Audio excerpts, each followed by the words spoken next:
Hello student, very good morning. I hope you are fine. आपके अपने YouTube channel expert classes by Manju ma'am में स्वागत है, अभिनंदन है। स्टूडेंट, आज मैं आप लोगों के लिए बीए, ठीक है स्टूडेंट, किस क्लास की हम बात करते हैं, बीए और बीएससी, ठीक है स्टूडेंट, बीए और बीएससी, जो कि आप लोगों का ये सब्जेक्ट कौन सा है स्टूडेंट, तो याद रखिएगा home science. BA BSc first semester home science, ठीक है student, BA BSc first semester home science. Paper का नाम क्या है आप लोगों का, fundamentals of nutrition and human development. ये आप लोगों का पेपर का नाम है। इसे हिंदी में हम क्या बोलते हैं, तो पोषण के मूल्य तत्व एवं मानव विकास। क्या है स्टूडेंट, आप लोगों का हिंदी में पेपर का नाम क्या हो जाएगा, तो इसको भी आप लोग जो हिंदी वाले बच्चे हैं वो हिंदी में इस पेपर का नाम याद रख लेंगे कि पोषण के, ठीक है स्टूडेंट, क्या है, पोषण के मूल तत्व, मूल तत्व तथा क्या होगा आपका मानव विकास। क्या है पेपर का नाम स्टूडेंट, तो ये आप लोग हिंदी में भी इसका नाम, पेपर का नाम आप लोग याद रखिएगा, क्योंकि जब वाइवा आप लोगों का होगा तो उस समय क्या होता है, पेपर का नाम ही पूछा जाता है। समय आप लोगों को कितना मिलेगा स्टूडेंट, याद रखिएगा कि 2 घंटे का आप लोग का समय मिलेगा। और जो है पेपर इसमें कौन सा होगा स्टूडेंट, ध्यान दीजिएगा, पेपर आप लोगों का जो है 75 नंबर का यहाँ पे पेपर होगा स्टूडेंट, ठीक है। कितने नंबर का, तो याद रखिएगा कि 75 नंबर का आप लोगों का पेपर होगा। और जिसमें से 25 नंबर का पेपर जो है आप लोगों का इंटरनल, जिसको हम क्या बोलते हैं, जिसका नाम क्या है स्टूडेंट, याद रखिएगा 25 नंबर का जो पेपर होगा उसे हम मिड टर्म के नाम से जानते हैं। किससे नाम से जानते हैं स्टूडेंट, मिड टर्म के नाम से जानते हैं। ये आप लोगों का 25 नंबर का जो एग्ज़ाम होगा वो कॉलेज में होगा, और जो 75 नंबर का जो एग्ज़ाम होगा वो आपका यूनिवर्सिटी से होगा, ठीक है। तो ये आपका क्या है, कुछ पेपर से संबंधित इंफॉर्मेशन है। पेपर जो होगा आप लोगों का जनवरी में होने की 101 संभावना हो रही है, 101% जो है जनवरी में इसका आप लोगों का पेपर स्टार्ट हो जाएगा। जनवरी 2025 में आप लोगों का पेपर स्टार्ट हो जाएगा, ठीक है। इसमें आप लोगों को हम आज मतलब गेस्ट पेपर दे रहे हैं, प्रीवियस ईयर का पेपर क्वेश्चन, और कुछ मतलब एक आध दो अपने से हमने बनाया। आज आप लोगों का हम सेक्शन ए स्टार्ट कर रहे हैं स्टूडेंट। जैसा कि हमने आप लोगों को प्रीवियस ईयर पेपर इसका हमने दे दिया है। आप लोगों का 3 सेक्शन उसमें होगा स्टूडेंट, ठीक है। 3 सेक्शन में आप लोगों का पेपर होगा। सेक्शन ए स्टूडेंट, फिर क्या होगा, दूसरा आपका हो जाएगा सेक्शन बी, ठीक है, और तीसरा आपका हो जाएगा सेक्शन सी, ठीक है। क्या हो जाएगा आपका सेक्शन सी, ये 3 में होगा। सेक्शन ए में क्या होगा, आपके शॉर्ट, वेरी शॉर्ट क्वेश्चन रहेंगे। सेक्शन बी में जो होंगे आप लोगों के शॉर्ट क्वेश्चन होगा, और सेक्शन सी में जो होता है वो क्या हो जाएगा स्टूडेंट, आप लोगों का लॉन्ग क्वेश्चन आएगा। कैसा क्वेश्चन आएगा, आप लोगों का लॉन्ग क्वेश्चन, जो कि 20 नंबर का होगा। तो आप लोग प्लीज़ यहाँ पर ध्यान से मेरी बात सुनिएगा कि आप लोगों को सेक्शन सी से ही स्टार्ट करना है, ठीक है। सेक्शन सी पहले आप लोग करेंगे, ठीक है, पहले सेक्शन सी करेंगे, फिर बाद में सेक्शन बी करेंगे, और लास्ट में आप लोग सेक्शन ए को आप लोग सॉल्व करेंगे, ठीक है। अब यहाँ पर हम चूंकि गेस्ट पेपर दे रहे हैं तो हम सीरियलिटी से आप लोगों को देंगे, और पिछले साल में कौन कौन से क्वेश्चन आए हैं इसका हमने आप लोगों को यूट्यूब पर प्रीवियस ईयर का पेपर हमने डाल दिया है। आप लोग अपनी तैयारी को चेक कर सकते हैं, क्वेश्चन लिख लिख कर प्रैक्टिस आप लोग कर लीजिए। अब यहाँ पर हालांकि मैं पेपर आप लोगों को गेस्ट पेपर दूंगी, अभी आज मैं शॉर्ट मतलब वेरी शॉर्ट क्वेश्चन का आंसर लेकर आई हूँ। फिर अगली क्लास जो होगी आप लोगों का शॉर्ट क्वेश्चन का होगा, फिर तीसरा जो होगा वो आप लोगों का लॉन्ग क्वेश्चन का क्लास होगा, ठीक है। तो अभी आज हम आप लोगों से डिस्कस करने जा रहे हैं सेक्शन ए यानी शॉर्ट क्वेश्चन के बारे में। तो देखिए शॉर्ट क्वेश्चन में क्या था स्टूडेंट, तो आप लोगों का क्वेश्चन था उसमें कि पोषक तत्वों के नाम बताइए, ठीक है, पोषक तत्वों के नाम बताइए। तो सबसे पहले हम समझते हैं कि पोषक तत्व होते क्या है। तो जैसे पोषक तत्व क्या होते हैं स्टूडेंट, याद रखिएगा कि जो हम भोजन ग्रहण करते हैं, ठीक है, जो हम भोज्य पदार्थ ग्रहण करते हैं, तो ग्रहण करने के बाद डाइजेशन के बाद क्या होता है, जितने भी आपके पोषक तत्व होते हैं वो क्या होते हैं, एब्जॉर्ब कर लिए जाते हैं, यानी उनका अवशोषण हो जाता है हमारी बॉडी में। वही हमारे क्या होते हैं, पोषक तत्व। जैसे कि दाल से से हमें क्या मिलता है, प्रोटीन मिलता है। चावल से हमें क्या मिलता है, कार्बोहाइड्रेट मिलता है। वसा से हमें क्या मिलती है, मतलब फैट्स मिलता है। तो ये सब क्या, ये सभी आपके क्या है, पोषक तत्व, यानी भोजन के द्वारा जो भी एलिमेंट्स अवशोषण के बाद जो है ग्रहण किए जाते हैं, एब्जॉर्ब जो होते हैं हमारे बॉडी में, वही क्या है, हमारे पोषक तत्व हैं। तो देखिए यहाँ पर क्या है, पोषक तत्वों के नाम पूछा स्टूडेंट, हम क्या बताएंगे, पोषक तत्वों के नाम जो है, या पोषक तत्व जो है कितने प्रकार के होते हैं, तो 6 प्रकार के होते हैं। ठीक है, कितने प्रकार के होते हैं स्टूडेंट, तो याद रखिएगा कि 6 प्रकार के होते हैं। कौन कौन से, तो देखिए अब यहाँ पर है आपका पहला पोषक तत्व क्या है, आपका कार्बोहाइड्रेट है। दूसरा है आपका प्रोटीन है। तीसरा आपका वसा है। और चौथा है आपका विटामिन। पांचवा है खनिज लवण। और छठा क्या है, जल है। ये सभी क्या है, ये सभी आपके जो है पोषक तत्व हैं स्टूडेंट। ठीक है, ध्यान दीजिएगा, ज़्यादा इसमें लिखने की जरूरत नहीं है। जैसे यहाँ पर पूछा आपको कि पोषक तत्वों के नाम बताइए, तो बस आपको इसी तरह से लिखना है कि पोषक तत्व जो है 6 प्रकार के होते हैं, कार्बोहाइड्रेट, प्रोटीन, वसा, विटामिन, खनिज लवण और आपका क्या हो जाएगा, जल। तो आप चाहे तो ऐसे भी लिख सकते हैं या कॉमा दे देकर भी आप लिख सकते हैं। जैसे कार्बोहाइड्रेट लिख दिए, फिर कॉमा देकर आपने लिख दिया प्रोटीन। ठीक है, यानी एक लाइन में इसका आंसर दिया जा सकता है। फिर क्या हो जाएगा, आपका वसा हो जाएगा। फिर क्या हो जाएगा, आपका विटामिन हो जाएगा। जिस तरह से आपको सुविधा पड़े, आप सुविधा अनुसार उसको लिख सकते हैं। ठीक है, तो ये 6 जो है आप लोग ऐसे लिख सकते हैं। ज़्यादा इसमें आपको डिटेल लिखने की ज़रूरत नहीं है, क्योंकि समय जो है आप लोगों का जो है कम रहेगा स्टूडेंट। ठीक है, अगले प्रश्न की ओर बढ़ते स्टूडेंट। अगला प्रश्न हमारा क्या कह रहा है, आइए देखिए हम लोग सेकंड क्वेश्चन की तरफ चलते हैं स्टूडेंट। देखिए यहाँ पे क्या है, दूसरा क्वेश्चन आप लोगों का उसमें था कि कोशिका क्या है, या मतलब डिफाइन द सेल। इंग्लिश में हम क्या बोलते हैं इसको, डिफाइन द सेल बोलते हैं, यानी कोशिका के बारे में बताना था स्टूडेंट। ठीक है, तो देखिए कोशिका क्या है, तो कोशिका की खोज सर्वप्रथम रॉबर्ट हुक ने 1665 ईस्वी में की थी। कोशिका जीवधारी की संरचना एवं जैविक क्रियाओं की एक इकाई होती है। रॉबर्ट हुक ने मृत कोशिका की खोज की थी। जीवित कोशिका की खोज 1674 ईस्वी में लिवेन हॉक ने की थी। ठीक है, तो देखिए याद रखिएगा कि कोशिका जो होती है, जो सेल होती है, तो वो 2 तरह की होती है। एक होती है मृत कोशिका और एक होती है जीवित कोशिका। तो मृत कोशिका की खोज मतलब सबसे पहले जो सेल्स की खोज हुई थी, कोशिका की खोज हुई थी, तो किसने किया था, तो रॉबर्ट हुक ने किया था, 1665 ईस्वी में किया था।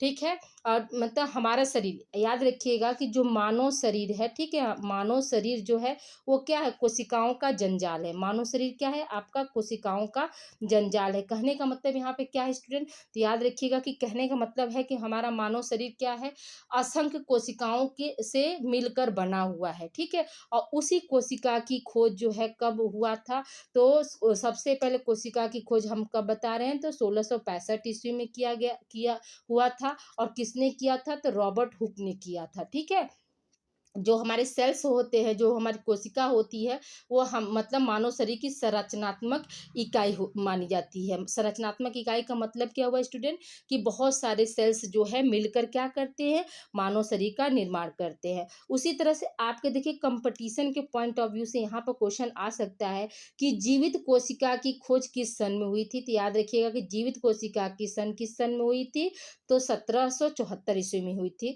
और किसने की थी स्टूडेंट, तो लुईन हॉक ने की थी। ठीक है, याद रखिएगा कि दोनों लोग ने, रॉबर्ट हुक ने जो है 1665 ईस्वी में सबसे पहले कोशिका की खोज किसने की थी, तो रॉबर्ट हुक ने की थी। और रॉबर्ट हुक ने जो कोशिका की खोज की थी, तो वो कैसी कोशिका थी, मृत कोशिका थी, यानी डेड सेल्स की खोज की थी। लेकिन लुईन हॉक ने किस कोशिका की खोज की थी, तो जीवित कोशिका की खोज की थी। और किस सन में, तो 1674 ईस्वी में। ठीक, आई होप यहाँ तक क्लियर हो गया होगा। देखिए इतना ही बस आप लोगों को लिखना है, इससे ज़्यादा नहीं। अगर आपके पास फिगर होगा स्टूडेंट, आप डायग्राम भी बना देंगे सेल्स का, तो वो भी जो है आप लोगों को फुल नंबर मिल जाएंगे। आपके पास बुक होगा तो आप डायग्राम की प्रैक्टिस भी कर लेंगे, तो आपको यहाँ पे क्या है, 2 नंबर का ये क्वेश्चन आएगा, तो 2 में आपको पूरा 2 मिल जाएगा। ठीक है, यानी 2 में क्या हो जाएगा, 2 में पूरा आपको 2 मिल जाएगा। ठीक है, अब आइए आगे बात करते हैं हम स्टूडेंट। तो देखिए यहाँ पे क्या है, तीसरा क्वेश्चन है आपका कि विकास को परिभाषित कीजिए। ठीक है, विकास को क्या करना है, परिभाषित करना है, यानी विकास की परिभाषा लिखनी है। तो देखिए क्या लिखेंगे स्टूडेंट, देखिएगा, विकास एक निरंतर चलने वाली प्रक्रिया है जो गर्भावस्था से लेकर मृत्यु तक अविराम गति से चलती रहती है।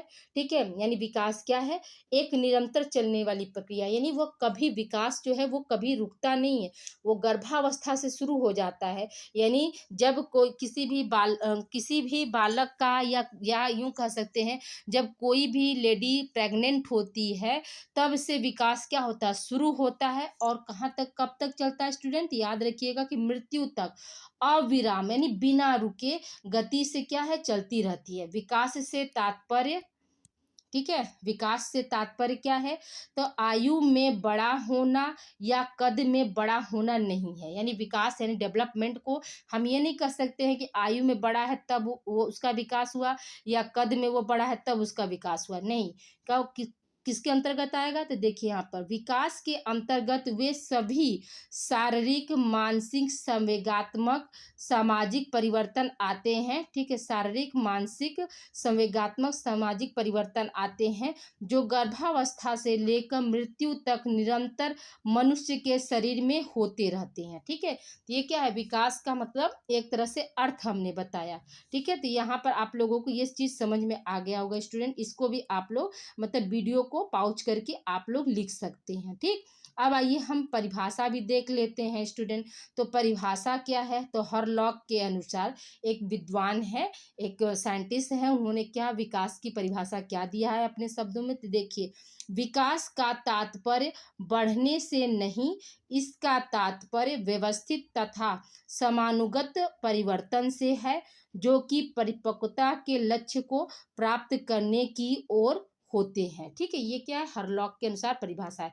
बस आप इतना ही लिख देंगे, आपको क्या है, 2 में से 2 आपको मिल जाएंगे। ठीक है, ज़्यादा आपको लिखने की ज़रूरत नहीं है स्टूडेंट, बस जितना हम लिखवा रहे हैं बस आप कॉपी पेन उठाइए और ये सारे प्रश्न के साथ उत्तर आप लोग लिख दीजिए, ताकि मतलब आपके एग्जाम में अगर क्वेश्चन 101% क्वेश्चन जो है रिपीटेड होते हैं स्टूडेंट, मान लीजिए 5 क्वेश्चन में से भी अगर आप लोगों के 3 क्वेश्चन अगर आप लोगों के आ गए तो 6 नंबर का आप लोगों का काम हो गया, 6 नंबर का आप लोगों की तैयारी हो गई, 6 नंबर आप लोग का फिक्स हो गया। ठीक है, आइए अब हम आगे देखते हैं, प्रोटीन के कार्य लिखिए। ठीक है, प्रोटीन के क्या क्या कार्य हैं उसके बारे में क्या करना है, बताना है। तो देखिए यहाँ पर क्या, प्रोटीन का प्रोटीन का हमारे आहार में अत्यंत महत्वपूर्ण स्थान है, और प्रोटीन हमारे शरीर में निम्नलिखित कार्य करते हैं। तो जैसा कि हम सभी लोग जानते हैं, आप भी जानते होंगे स्टूडेंट, कि प्रोटीन को हम बॉडी बिल्डिंग के नाम से जानते हैं। प्रोटीन क्या होता है, प्रोटीन हमारे शरीर के लिए बहुत ज़्यादा मतलब जरूरी एक तरह से मान लीजिए पोषक तत्व होता है।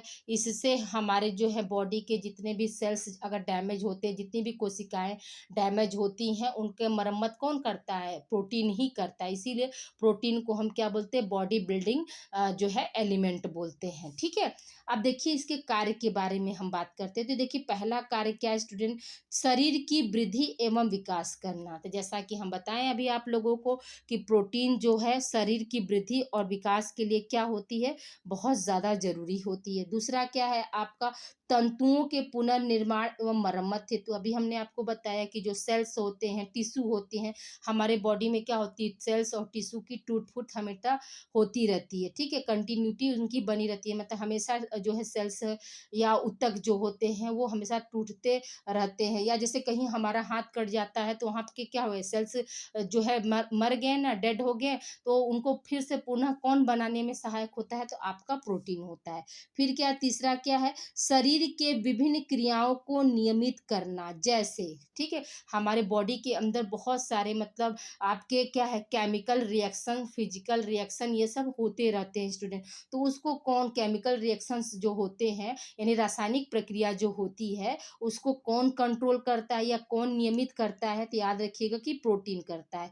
उसके अंतर्गत कौन कौन से आते हैं, तो देखिए यहाँ पर जैसे करके हमने बताया है कि अम्ल तथा क्षार की मात्रा को नियमित करना। ठीक है, जितने भी हमारे बॉडी से जो है अम्ल क्षार जो है निकलते हैं, उनमें बैलेंसिंग का कार्य कौन करता है, प्रोटीन करता है। फिर क्या है, हार्मोन्स का निर्माण करना। ठीक है, हार्मोन्स के निर्माण में भी क्या होता है, प्रोटीन अहम भूमिका निभाती है।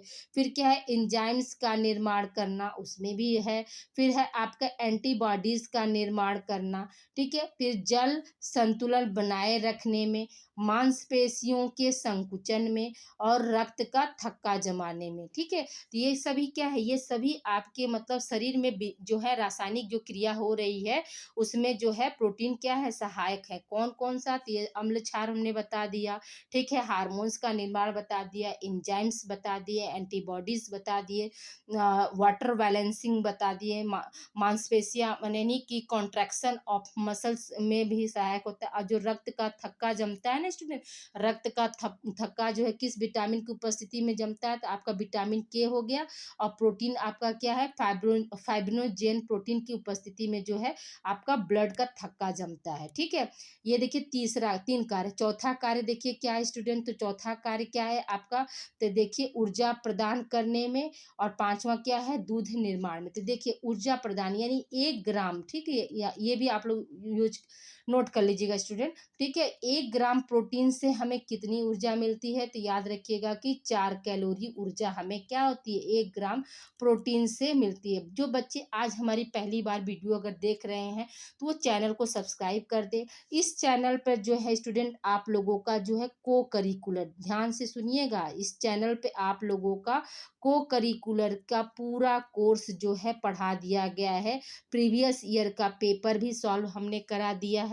तो आप लोग प्लीज़ इस चैनल से जुड़कर अपना मेजर होम साइंस के साथ साथ क्या है, अपना को करिकुलर की तैयारी भी आप लोग इस चैनल के जरिए कर सकते हैं। आप लोगों को करिकुलर जो है 4 सेमेस्टर तक लगातार पढ़ना है स्टूडेंट। और इस चैनल पर आप लोगों का चारों सेमेस्टर के जो क्लासेस हैं पहले से जो है लगी हुई हैं, ठीक है। आप लोग को कहीं भी इधर उधर जाने की ज़रूरत नहीं है।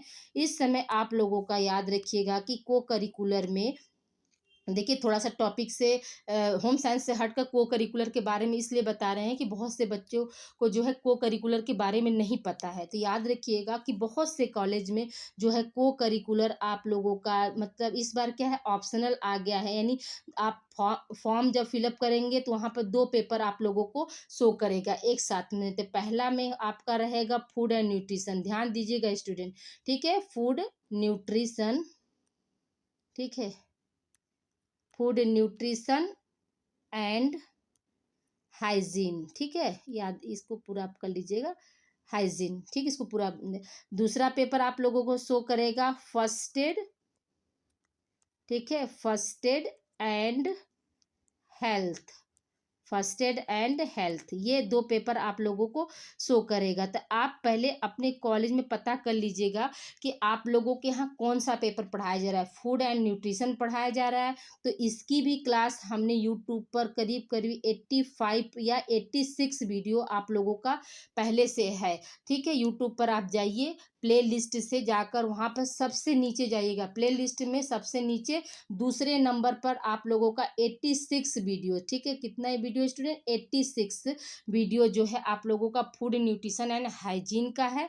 और फर्स्ट एड एंड हेल्थ का मेरे ख्याल से 80 वीडियो है। तो याद रखिएगा जो बच्चे मतलब जिनके कॉलेज में ये फूड एंड न्यूट्रिशन चल रहा है तो वो जाकर वहाँ से अपनी पूरी तैयारी कर लेंगे। और जिन बच्चों के कॉलेज में फर्स्ट एड एंड हेल्थ चल रहा है को करिकुलर, तो वो भी जाकर इस चैनल के जरिए वहाँ पर अपनी तैयारी को वो बेहतर कर सकते हैं। हमने वहाँ पर ब्लैक बोर्ड पर चैप्टर वाइज आप लोगों को पढ़ाया और हर चैप्टर से आप लोगों को हमने MCQ जो है कराया है स्टूडेंट। याद रखिएगा कि को करिकुलर में सिर्फ पास होना है, लेकिन बहुत से बच्चों को मतलब जानकारी के अभाव में क्या होता है, बहुत से बच्चे जो है इसमें बैक हो जाते हैं, मतलब फेल हो जाते हैं, तो उनका रिजल्ट जो है रुक जाता है। तो इसलिए आप बी केयरफुली जाकर चैनल से जुड़कर अपने को करिकुलर की क्लास भी यहाँ से आप कंटिन्यू कर सकते हैं, ठीक है।